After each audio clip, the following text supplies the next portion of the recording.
नमस्कार दोस्तों। मेरा नाम आर्यवर्धन अवस्थी है और मैं रेस आईएएस आलमबाग का छात्र हूँ। आज हम आपको लेकर चल रहे हैं उस भूमि पर जहाँ हर कण में इतिहास सांस लेता है और हर मोड़ पर संस्कृति की छाया मिलती है। यह है उत्तर प्रदेश, भारत का हृदय, जहाँ राम की मर्यादा है, कृष्ण की लीला है, बुद्ध का बोध है और गंगा की गूंज है।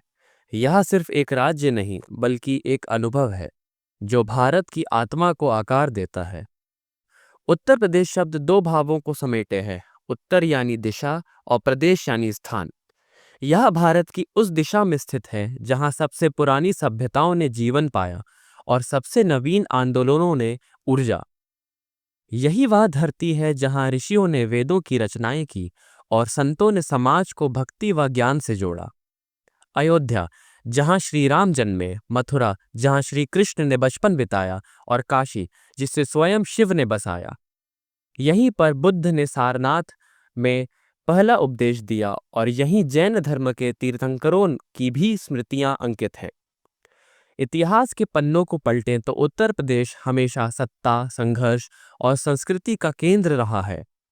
मौर्य और गुप्त सम्राटों से लेकर दिल्ली और मुगल सल्तनत तक, और फिर 1857 की क्रांति से लेकर स्वतंत्रता संग्राम तक, इस राज्य की मिट्टी में प्रतिरोध और परिवर्तन दोनों की कहानियां दर्ज हैं।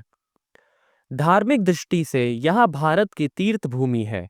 अयोध्या, मथुरा, काशी, प्रयागराज, विंध्याचल और नैमिषारण्य जैसे तीर्थ स्थानों की पावन उपस्थिति इस प्रदेश को आध्यात्मिक ऊंचाई प्रदान करती है।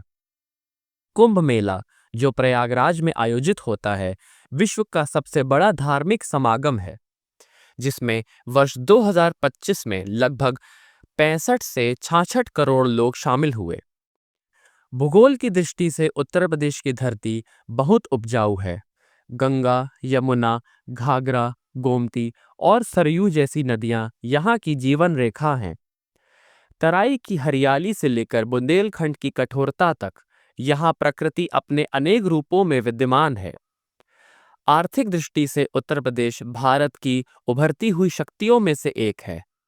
भारत सरकार के 2025 के आंकड़ों के अनुसार यह राज्य अब सकल राज्य घरेलू उत्पाद में भारत में 5वें स्थान पर है। यह गन्ना, गेहूं, आलू और आम उत्पादन में अग्रणी है। मेरठ, कानपुर, मुरादाबाद, आगरा और नोएडा जैसे शहर उद्योग और निर्यात के महत्वपूर्ण केंद्र हैं। पूर्वांचल एक्सप्रेसवे, गंगा एक्सप्रेसवे और डिफेंस कॉरिडोर जैसे प्रोजेक्ट उत्तर प्रदेश को विकास की नई धारा में ला जा रहे हैं।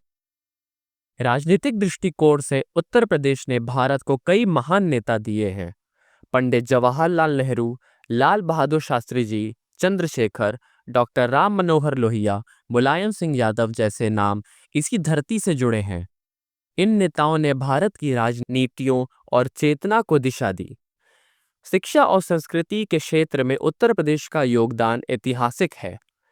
बनारस हिंदू विश्वविद्यालय, इलाहाबाद विश्वविद्यालय और अलीगढ़ मुस्लिम विश्वविद्यालय जैसी संस्थान ज्ञान के स्तंभ हैं। साहित्य में प्रेमचंद, हरिवंश राय बच्चन और महादेवी वर्मा जैसे दिग्गज यहीं से निकले। उत्तर प्रदेश केवल एक भूखंड नहीं, यह भारत की चेतना है। यहाँ की आस्था में विश्वास है, इतिहास में संघर्ष है और भविष्य में संभावना। उत्तर प्रदेश को समझना भारत को भीतर से जानना है। जय हिंद, धन्यवाद।